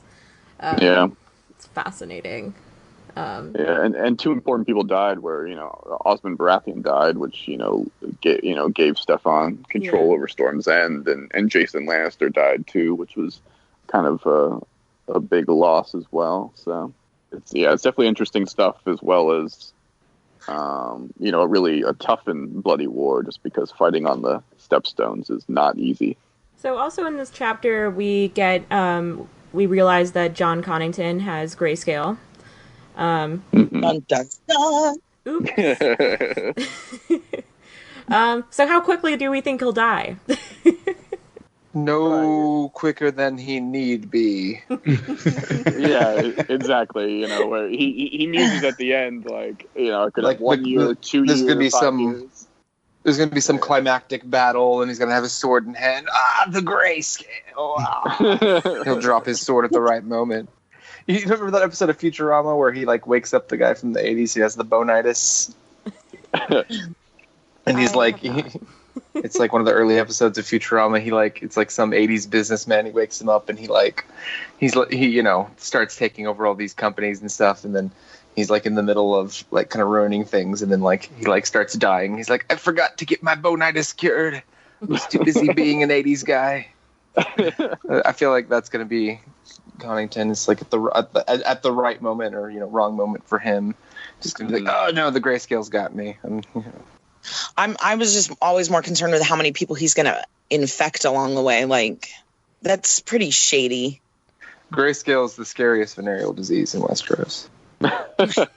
Just cut your hand off, dude. Right? Yeah, but Does he that? needs it to grip. I thought grip it the didn't sword, matter though. if you cut your hand off. It slows it down a little bit, but Yeah, because it's already in you. You can't get Yeah. rid of it unless you're a kid. It's cool, you know. yeah. I But think then they the wildlings are like, no, that's not cool. I just feel like what a fucking crazy risk he's taking. Like, that's like having the hivvy and sleeping with people and not telling, you know. It's shitty of him to do. It's really stupid because you spent all this time invested in putting him on the throne, and you can give him grayscale, and he's dead the moment Yeah. he's coronated. Well, yeah. You just like, you know, he can like try to wake you up in the morning, be like, hey, come on, get up, John. And he's just like, oh, what is this? And he's got the grayscale on him now. It's like, just at least tell people to be careful and like wrap yourself like a leper. I mean, come on. Yeah. I just like, and I wonder, is anybody noticing, like, how come you never take that one glove off now, bro? Ever since that one episode. But I think it must just be that the stigma is so great that if they found out, like, he would just be removed from everything. They'd just be like, well, we're going on without you. Even though it's not they probably necessarily kill him, needed. like, Right. As Well, the he other should thing, be.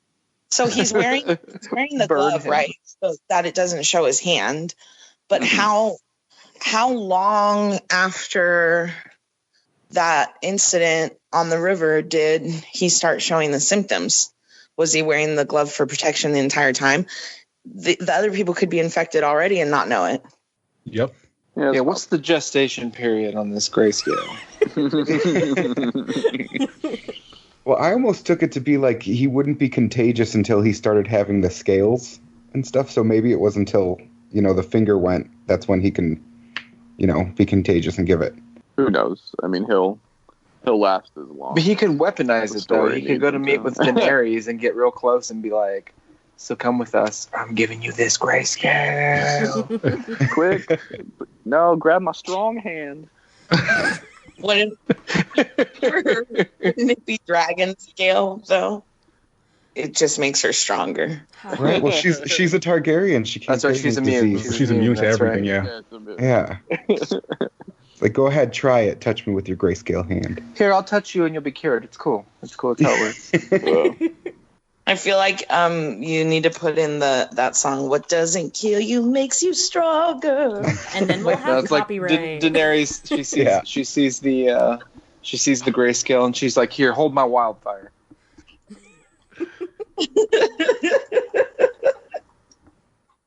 So do we think that this will end up being just as much of a story as Phagon is with this grayscale? Or do we think that the grayscale will actually be like of mild importance or, you know, of some importance in the rest of... No, I don't think it's going to be like his grayscale in particular. I don't think is going to be huge. Whatever's going on with Tyrion, I think will be like the more important thing to look at. But I think it'll come up again for his story. I just don't think Jon Connington's story is particularly important in the end.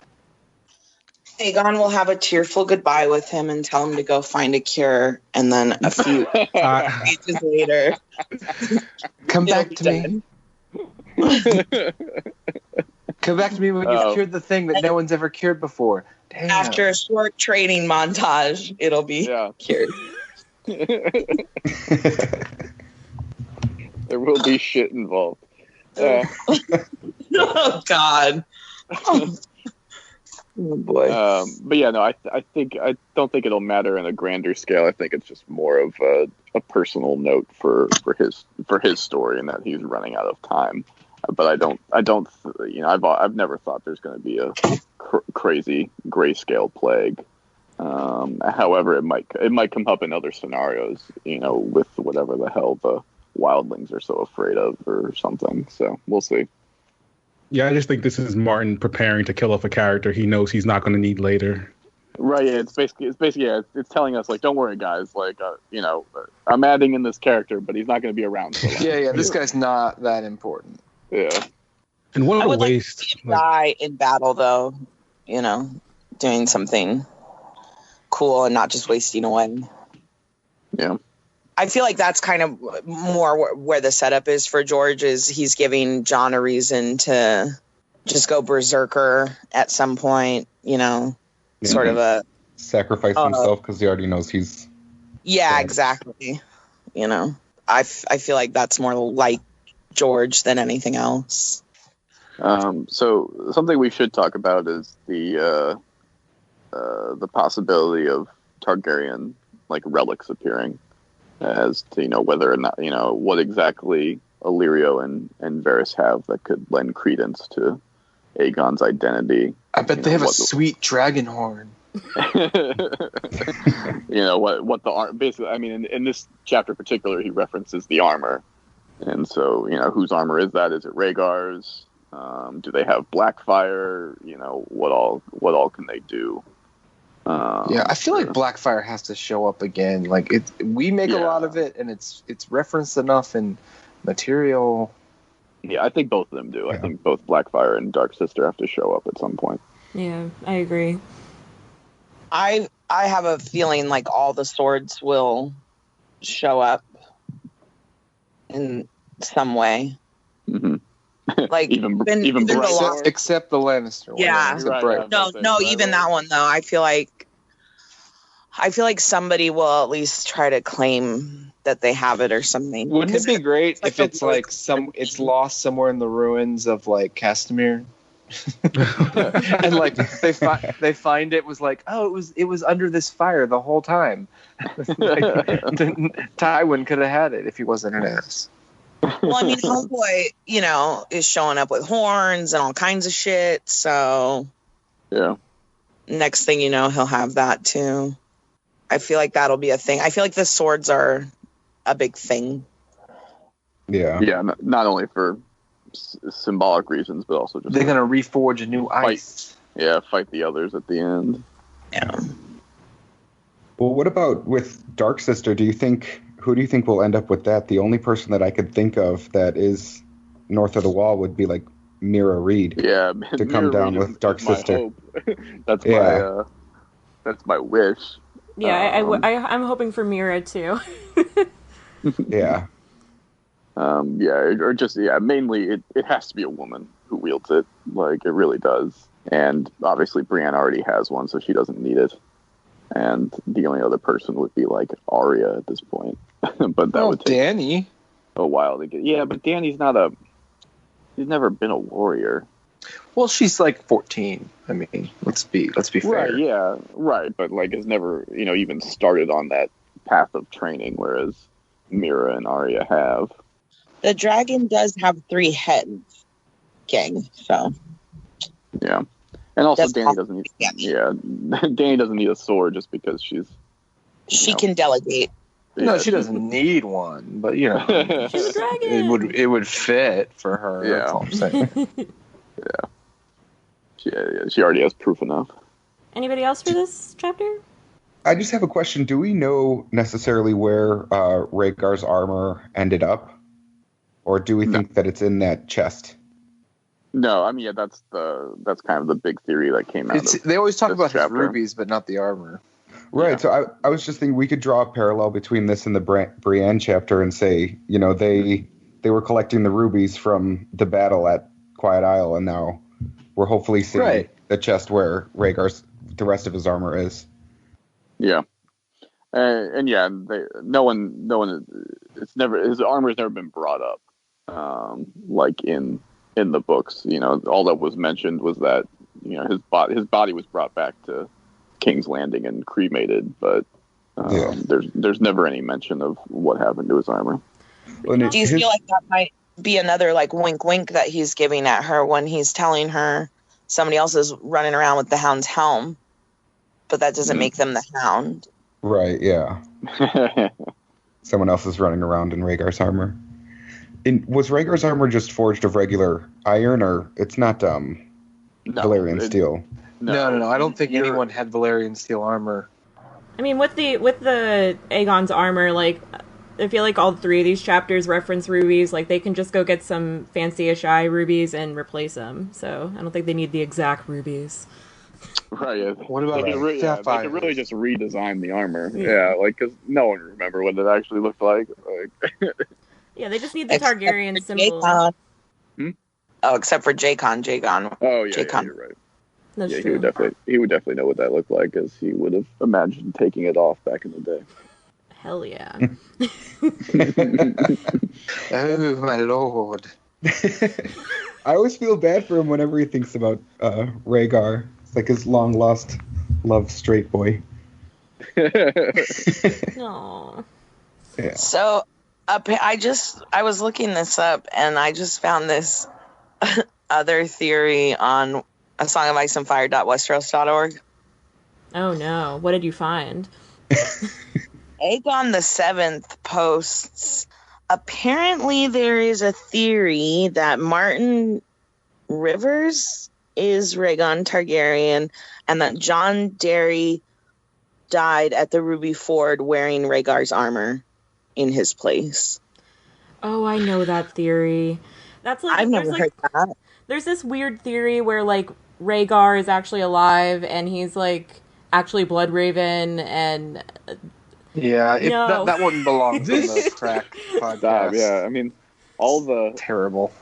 I was about to say, it's like all these theories just come down to, like, oh, there was a secret body switch. He's not dead. Like, someone else died in his place. Like, oh. But the thing that I don't like about, like I said, the simplest theories are the best. The theories that really fall apart to me are the ones that do not have solid character motivations or follow any sort of like character logic. So like, what would be the benefit to someone? Why would you be disappeared this whole time? Why, if you thought we think that his whole thing kidnapping Lyanna was because he thought the end was coming and he had a mission and he just disappeared. You know what I mean? Like, none of that adds up with what we know about Rhaegar. And that's where a lot of these theories just, I'm like, Like, some things are just, it's strictly timeline or facts, and you can go, okay, maybe. But when you're kind of going against what you would expect that character to do and not kind of in like a logical way, it doesn't really work for me. The only benefit is internet fame, because everyone out here just wants to come up with the next R plus L equals J, and they're scraping Well, we the got bottom our of the moon barrel. dragons, baby. We got it on lock. We just need a 6th book. TM White Raven. All right, does anybody have anything else since we're almost on 2 hours? It's this No, Jock I'm and like Hagar 3% is on my phone Rhaegar. battery. Whoa, 2 people. I heard Jockin is the Rhaegar, and then what did somebody else say? I said I got like 3% on my phone battery, so I'm done. Oh no. I've also heard that theory. But that's not in this chapter. Anybody have anything else? Oh, I was just gonna say it's like a rabbit hole that never ends. Yeah. These are all new to me. So, for those following along at home, the next episode of the Reread will cover the Wayward Bride / Asha 1 chapter from Dance. And that episode will be hosted by Sarah. So yeah, you can follow us on Instagram, Facebook, YouTube, Twitter, iTunes, the WordPress, and all the various dating apps that are definitely still good places to meet up. Bumble is blowing up. Yeah, please, Are we on TikTok yet? Oh my God, no, we're never. We gotta get on there. We gotta get on there. I'll let Yeah, the we're working people on it. who are actually We're working like on it. 7 years younger than me deal with that.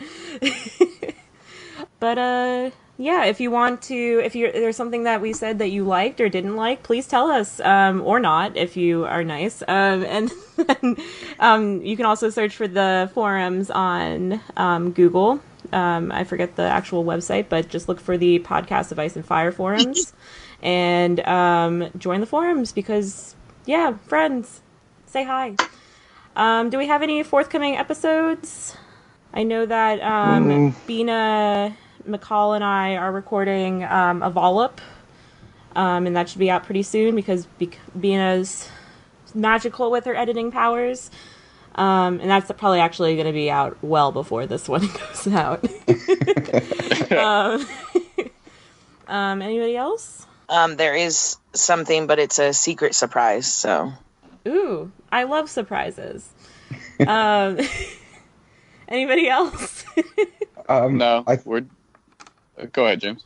I was just going to say, I think I'm hosting part 84 of the reread, but that'll be in however many weeks, months. Yeah, we got rereads. Always got rereads. Always got coming. rereads. There's a few irons in the fire. There's some stuff. I think there is going to be a Fire and Blood coming out, though. I think we're getting. Yeah, close. it seems like we'll probably have a couple Fire and Blood podcasts coming out. So whenever that gets organized. Yeah.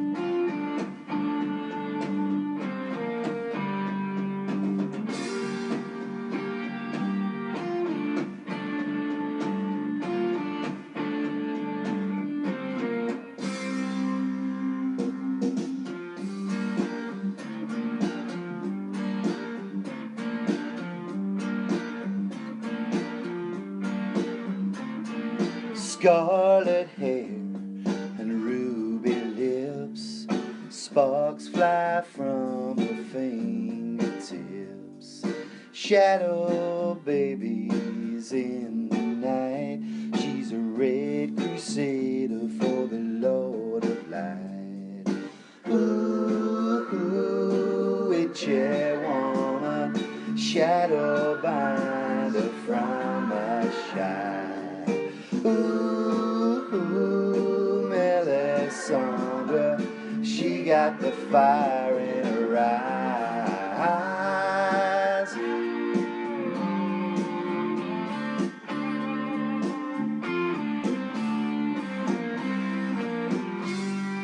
She'll hold you spellbound in the night.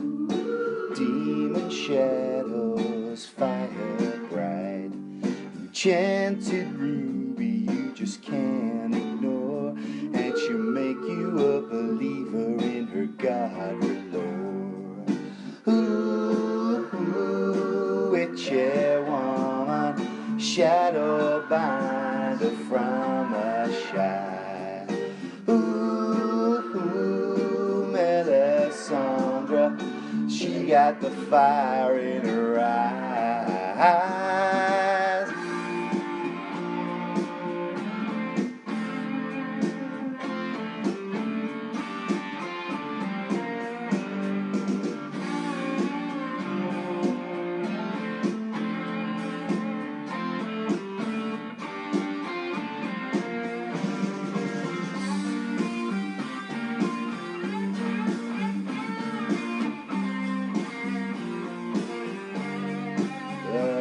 Unbelievers, and in the name of the Lord,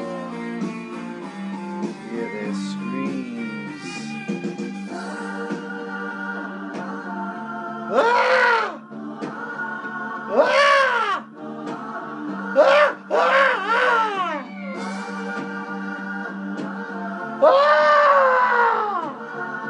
Ah! Ah!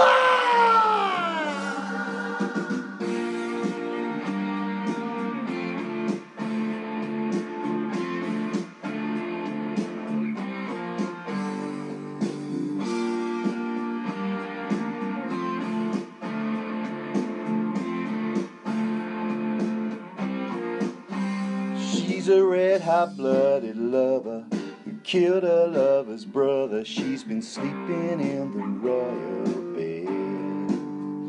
She's a glamorous deceiver, 'cause everyone who's seen her says she's beautiful and terrible and red and red.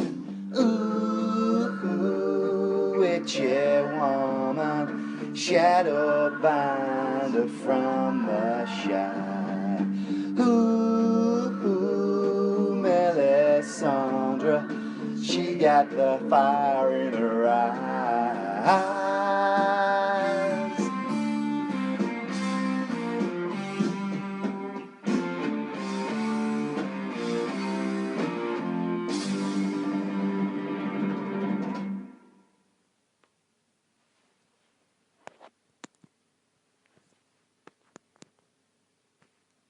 Have a good day, and hopefully the Chiefs lose. All right.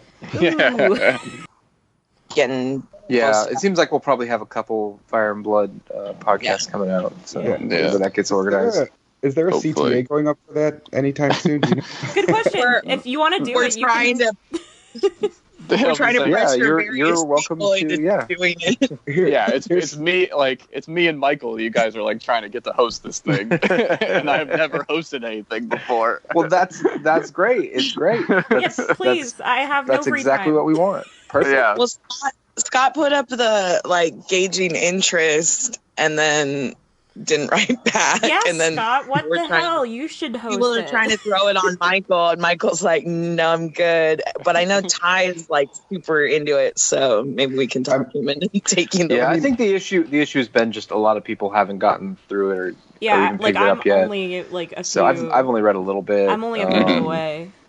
I feel Yeah, like in a couple Google Doc. months, once people have kind of read through the whole thing, you'll probably see a lot more people being like, "Oh yeah, let's talk about it." But right now, it's just, I think the community in general, there's just not a lot of interest like there is, about other stuff. But it's, Yeah. I mean, it's pretty good so far. What I've only read, Yeah, I wasn't first, really like, interested in it until I 100 started reading. pages.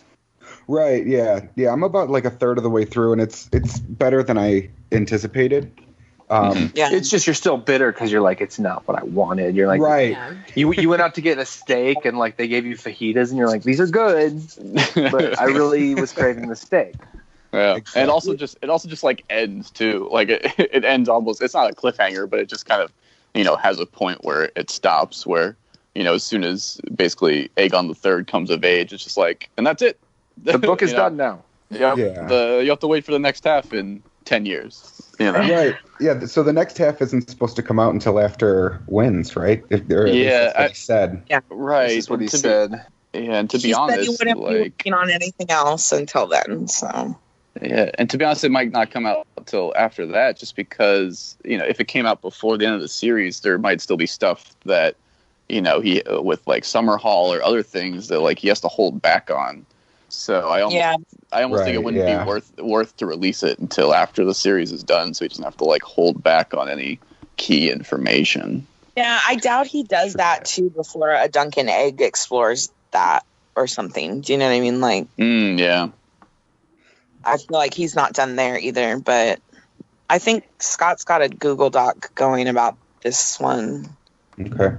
Well, I don't mind eventually editing that podcast, but I don't know about being able to host it. I just think that's a little bit. Hosting Right. is the easier part. Yeah, really. Let's be honest. We'll just do no host, an unhosted. Oh yeah, that sounds great. I love that. I mean, if I had It would be finished like reading it, I'd be 4 like, hours sure, reading let's it. go. But Right. It Right. ends like, up yeah, being the hosting's most easy. organized one we've ever done. Wow, that'd be hilarious. well, Scott takes very good notes, so. Yeah, right, and that's the other thing where I would have, before I do a real like Fire and Blood thing, I need to go back and read it through a second time and take notes, and that's gonna take a while. No. You just need people on who've done that and make you. That's the secret. Right, yeah, but I would at least want to commit something to it. I don't know. I wonder how many people are like me though, where they read the first couple of pages and it was a verbatim trans from the World Book yeah, and just everybody. put it down. Yeah, Because I put it down for like 2 weeks and I was like, fuck that. Right. Yeah, it's the most disappointing part. Like we learned like almost nothing new about the big three at the start, and that's really disappointing to me. Yeah, I thought that it would be like a true prequel where we learn more about like what Dragonstone was like, or like all that pre stuff. Yeah, At least give me more pictures. I thought it was going to be more narrative based and not like World Book 2.0. Yeah, I think Because it's then better it than pisses the me World off. Book. It's like, why wasn't the World Book more of the World Book and then just save this? Money, You money, money, fool. money. Yeah, you're right about that. Yeah. I will say. Hopefully, I think we'll do kind of this tinfoil stuff that Michal wants to host. Yeah. I mean, we need to wait. I'm excited about that. Yeah, we need to wait till Sarah is available to do it, just because we need her intelligence and knowledge to do this properly. We need the Dude, professor. she's like a tinfoil master. I know. Well, yes, because I mean, she got has a PhD in tinfoil, dude. right. Yeah, I mean, she's. I love it. A professor who has all the like literary knowledge to like draw parallels that none of us have. Yeah. Have a good day, and hopefully the Chiefs lose. All right. Yeah. They're not gonna lose. Get the fuck out of here. I'm about to say, Casey's got her own game to worry about. Yeah, I have a big game. Fucking Philly. As they have, like, the least chance of winning. Everybody all of a sudden hates my team now, though. It's terrible. Well, I hate them all, though. I'm about to say, not as much as the Patriots. Like, you're still behind them. Yeah, but now like I feel they're, like, I know how they feel now. I don't like Yeah. that. Yeah. Don't come walking in Chicago in an Eagles jersey. Yeah, for sure. So one of my coworkers is from Chicago, and I came in to work with my Eagles hat, and she was like, "I hate you right now," and I was like, "Why?" I didn't even realize. Oh my god. After the moment that game ended, I just walked into my bedroom and sat in silence for like a good 5 minutes. I just needed a moment to digest that. Oh my god, it was so good. I was about to say, even I was floored, and I don't care about either of those teams. Just the fact of how that kick went down was just left me speechless. 11 missed field goals in a season. That is unfreaking believable. Yeah. Although, I mean, it was blocked, but yeah, I see the point. Double doink. Double doink. Sorry, Hannah. Have a good day, and hopefully the Chiefs lose. All right. Yeah.